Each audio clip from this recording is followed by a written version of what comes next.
Hello and welcome to Indian Standard Time, a show that speaks to global leaders and thinkers, to people who have made their mark on the sands of time. Today I'm in conversation with Dr. Shirin Sharmin Chaudhury, the Speaker of the Bangladesh Parliament, who's visiting India these days. Dr. Chaudhury, welcome to Rajya Sabha TV. Thank you so much. You're in Delhi.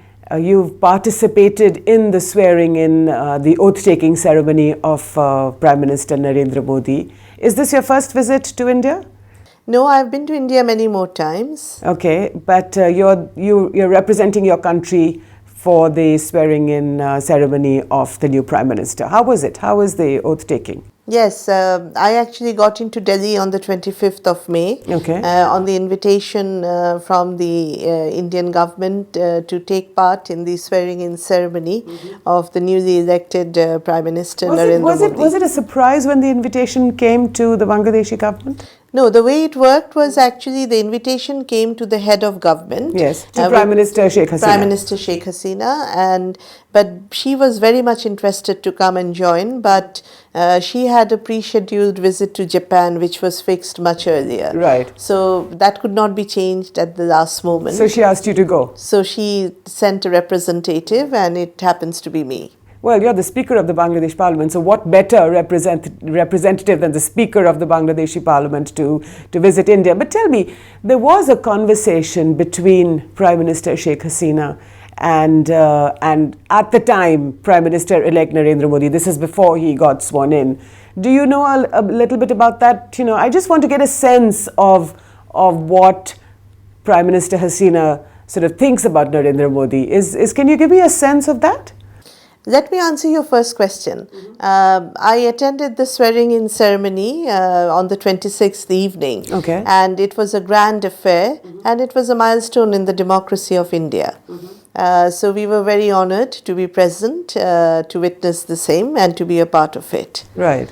And yes, from different press and media coverages, we came to learn that Honorable Prime Minister of Bangladesh, Sheikh Hasina, called the Indian Prime Minister Narendra Modi to congratulate him on his assumption of high office of the Prime Minister and also on his landslide victory in the election. Okay, but Prime Minister Hasina didn't tell you herself about this conversation that she had with... No, we didn't have the chance to share that. And it was quite interesting, wasn't it? The fact that all the heads of state and government, of course you were representing your country, from South Asia came for the ceremony. That was quite interesting. It was quite unique actually because this kind of invitation has not gone out before from India. Right. This is the first time something different has been introduced where all the leaders of the SAARC country, mainly the heads of governments, have been invited to come.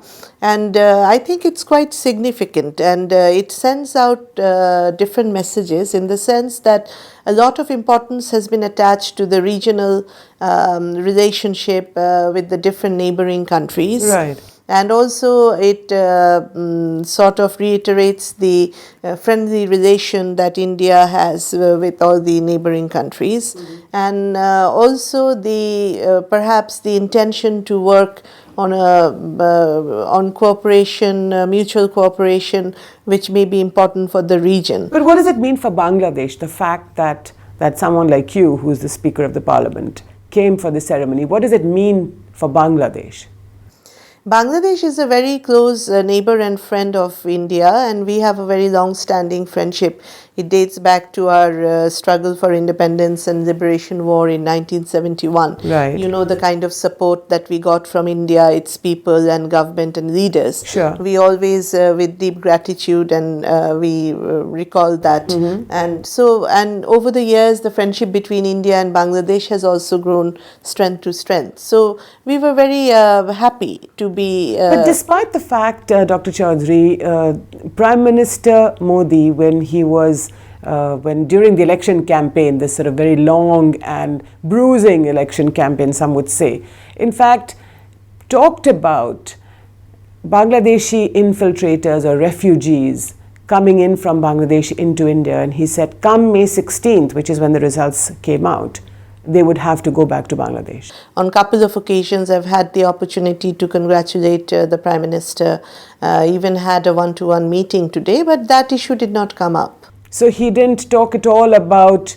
the illegal migration from Bangladesh to India and the fact that both countries should Not talk at about all. this? He didn't raise it at all? No. So were you surprised that he didn't raise it? Were you expecting him to raise it? Not really, because when the government is elected, it's a new government in India, and it wants to have good relations with its neighboring countries. Of course, the message is very clear that the regional cooperation is important, not only for Bangladesh, India, Nepal, Bhutan. So what did you put it down to? Did you put it down to the heat and dust of an election campaign? The comments that he made about Bangladeshi illegal migrants? That actually one has to ask him. But no, I'm asking you because this was about Bangladeshi illegals coming from Bangladesh to India. Well, how did it go down inside Bangladesh? What did people say? It is an election campaign when probably he made this comment. So we don't want to equate that when he has assumed the high office of the Prime Minister of India, because this is a much different platform from where he will operate as the head of government. So I think that issue will not be of importance in this context. So you expect him to be understanding of all the issues that are both problematic and positive in the relationship? Of course, because we are neighboring countries. There will be issues, there will be bilateral issues, and all of them can be handled and resolved in an amicable way. So we don't see any problem there. So it's really interesting that you say this, Dr. Chaudhury, that while the BJP was an opposition party and they made a lot of very critical comments, especially about illegal immigration, but now that you're saying that now that they're in government and that they're in power, you expect them to look at these things in perspective of the very important bilateral relationship. Yes, because one needs to delve into it more, because this was a very unique occasion and very auspicious occasion of oath taking. Mm-hmm. So having invited dignitaries from different countries, I think the focus is more on the regional cooperation and how the South Asia can move forward together. Okay, I'm going to ask you to hold your thought, Dr. Chaudhury, and when we come back from a break, we'll talk a little bit more about what South Asia means both to India and to Bangladesh. Please don't go away. We'll be back very soon. Welcome back. You're watching Indian Standard Time, and I'm in conversation with Dr. Shirin Sharmin Chaudhury, the Speaker of the Bangladesh Parliament. Dr. Chaudhury, we were talking about, before the break, we were talking about South Asia and what that means to Bangladesh and to India. What does South Asia mean to Bangladesh? Bangladesh is definitely a part of South Asia, and we have cooperation at different levels. If you see that there is this SAARC in place, which came together for many years. Actually, SAARC was started in Bangladesh. Yes, the first nearly meeting. 30 years ago. But nothing very much has happened with SAARC. That is precisely the issue. That if the countries in the region feel that there is potential which can be tapped to have a better future for the people of our country and the region, then SAARC needs to be strengthened. But do you feel that SAARC is very often hijacked by the India-Pakistan relationship? No, the thing is, we don't want to confine our discussion of South Asia merely on the SAARC. Right. It can be any other kind of convergence or partnership that can be built between the countries. But since the issue of SAARC comes up because it is a modality which has been put in place. Right. But there are many other forums and platforms where we can come together. The issues are important. Right. So do you think, I'd like to ask you, what are these issues? Could it be energy? Could it be customs union? In your view, what are the most important issues? It is actually, one needs to examine this from the country perspective also, because it has to be a mutual two-way or a multifaceted relationship where each country can offer what best it can do to help the other. But there are, like for instance, if we talk about India and Bangladesh, there are so many different areas of cooperation which are already underway. Okay. If we think about the economic development of both the countries, then connectivity comes in. And when we are talking about connectivity, we are looking at it from a much more holistic perspective. So it includes the road connectivity, the railways, the inland water. Okay, That is so one issue. let me ask you about connectivity. You know, in September 2011, when former Prime Minister Manmohan Singh visited Dhaka, there was a lot of talk about connectivity and how Bangladesh would be able to give India connectivity through Bangladesh to its northeastern states. But that never happened. And was it because the Teesta Waters Accord was not No, signed? I don't think so. It has any connection with You don't that. think so? No. I think a lot of thoughts have been put in place, and there are many ways of looking at it and working it out. So it doesn't essentially mean that it will not happen or nothing is happening. Oh, what about the land boundary agreement? Do you think it was connected with the land boundary agreement because the land boundary agreement was not signed? No. Do you think No, that? I And don't still think it hasn't has. been signed. It needs to be ratified. Yes, it needs to be ratified, Yes, that's right. and we have raised By this the Indian issue. Parliament, of course, Yes. you have ratified it. Yes, and it is as far as You've we raised know- this issue? Yes. Did you raise it with Prime Minister Yes, Modi? I did. Okay. And Yes, and it is pending before the Rajya Sabha now. Yes. You know, What did he because- say when you raised it with the Prime Minister? No, he said that he would look into the issue, and I requested him that it must reach a conclusion because we have walked the talk. Yes. It has gone to a certain extent. Two issues I raised. One was the land boundary agreement, the ratification of the protocol, and the other was the Teesta water sharing. And in both the cases, the Honorable Prime Minister said that he would actively consider.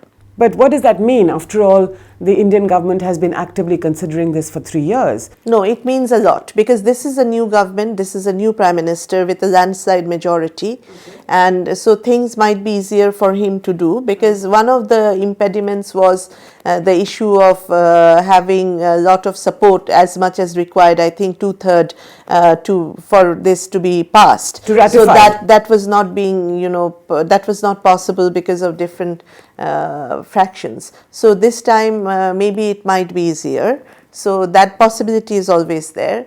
And also, I think if What did he say about the Teesta Waters Accord? Did he agree to actively consider the signing of the Teesta Waters Accord? yes, on both the issues, Did he know about the Teesta Waters Accord? Did he know that there was a big problem between India and Bangladesh on this? I presume he knows because I raised the issue of Teesta water sharing, and I said that it was important for Bangladesh and it was important for the people of Bangladesh, and particularly in that region. It is a right to life issue, right to livelihood. The river is drying up. And he said that we value our friendship with Bangladesh, so we know what is important for Bangladesh is also important for us to consider. And at that point, I requested him that we would hope that you would actively consider these two issues, and he said that he would. So it's interesting that while the BJP was in the opposition, I think it was not very comfortable about supporting the former Congress government. But now that it's in power, it's willing to do that, right? Well, it's nothing is static. Views change, perspectives change on different circumstances. And you were carrying a letter by... Yes, I actually handed him a letter of felicitation and congratulation from Honorable Prime Minister of People's Republic of Bangladesh, Sheikh Hasina, which also, and also Honorable Prime Minister, when she spoke to the Prime Minister of India, she invited him to visit Bangladesh. So what did he say? Is he going to go? Yes, he said that he will come to Bangladesh. And do you believe that he'll come to Bangladesh? Yes, definitely. Well, how come you're so sure? Why not? We are very friendly neighboring countries, and we expect him to come. Okay. And so and what did he ask of you? Did he ask of you any questions during your meeting with him? No, we were just discussing on the connectivity, on the power and energy sector cooperation. So he was interested to know what are the collaborations. So we talked about that. And this is, I think Bangladesh is also buying electricity yes, from India. already there has been a regional grid connection from Bahrampur of West Bengal to... So this is about 250 megawatts? 500 right now? megawatts. Already 500 already megawatts? flowing, yes. Okay, so that's interesting in a sense that there's economic connectivity is gradually taking place. So do you think that there could be much greater economic interaction between our two countries? Absolutely. So one would be in energy and power sector, the river basin management. Already there are joint working groups, like it has been.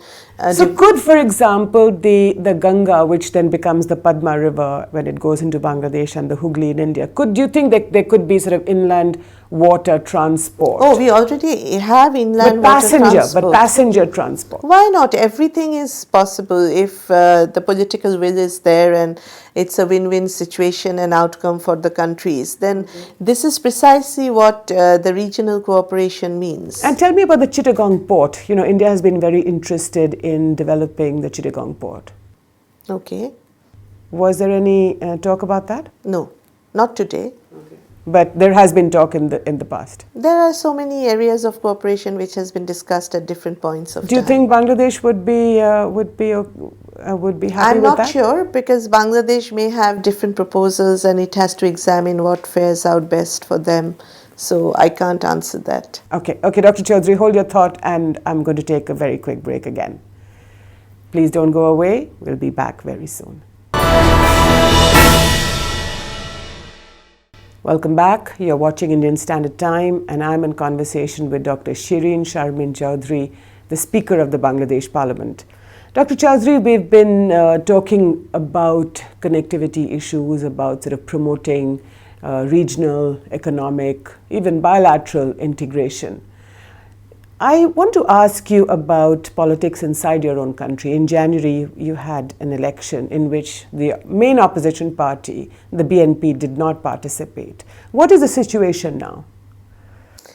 After the election of January 5th, everything returned to normal. Like there were no more blockades or strikes or hartals anymore. People just went back to their own lives. And the normalcy returned, and the 10th Parliament, the first sitting was on 29th of January, and it continued till the 10th of April. All right. So we had good session, the first session, and now we But really a session in which there are only Awami League members, primarily. No. We have the opposition in Parliament, which is the Jatiyo Party. The Jatiyo Party, Yes. but they contested as independents, really, didn't they? No. They are under the umbrella of Jatiyo Party. They contested under the umbrella of Jatiyo Party. Okay. In addition to that, we have members from other political parties like JSD, Workers' Party. But no BNP and no Jamaat Islami. No BNP, because they didn't join the election. But do you think that, so in a sense, you know, there's been a lot of criticism in the international community about this election, saying that it was not a real election. Do you agree with that? No, not really, because the election has to take place every 5 years as per the constitution, and Bangladesh is a multi-party democracy. So anybody is free to join the election. There is no bar that one political party can't come in or any such thing. So it was of their own free will or choice that they opted out not to take part in the election, a big political party. So have you been, I'm sure the Americans have been very, very critical, haven't they, about this election? Well, there has been different opinions, but let me put something in place. That is that the present Jatiyo Party, which is the opposition, has 34 seats in Parliament, which is in fact a little 1 or 2 seats more than what BNP had in the 9th Parliament. Secondly, we have seen a trend during the first session of the Parliament that the opposition was present throughout the session. Okay. And even on the days where the question answer of the Prime Minister takes place, previously the BNP opposition, they never attended that. But this opposition, along with the leader of the opposition, was present. So we have seen more of the participation. So now you've only really had the Jatiyo Party, which is behaving as a real opposition, right? They are the opposition, and we have 16 independent members of Parliament. So are you saying then that it's better not to have the BNP inside the Parliament? Not at all. Okay. We are always welcoming all the political parties, because it is more of an inclusive process that we want to have. A lot of efforts were also made to bring about a solution to the problem or whatever their reservations were. But are you having any conversation? Is Prime Minister Sheikh Hasina meeting the opposition party? Is she meeting Khaleda Zia, for example? Are they talking about this? At this point of Yes. time? No, but she actually made a phone call when there was this time before the election to requesting them to come and join and have a discussion on the issues, but that never happened. I know, because there was this thing about the red telephone and the blue telephone and who was going to pick up the telephone. There was a lot of that, wasn't there? There was a conversation over the phone Yes. for quite some time, but the invitation that was extended was that didn't materialize. So, Prime Minister Hasina hasn't reached out after the elections to Khaleda? After the elections, not that I know, but they exchanged greetings on the occasions. They sent cards. Like Paula Boishakh, yes. All right. So, but you don't think that there could be elections sooner rather than later, before the 5-year term of this parliament ends? I don't see that possibility. But there is, you do know that there is a lot of Western pressure on your government, or on your parliament actually. I don't see that because if the 10th Parliament is working, like we are having our budget session and it will start from the 3rd of June and things are moving on. The development agenda of the government is fully in place. So which are the most critical countries that have been most critical about this election? Is it the Americans, the European Union?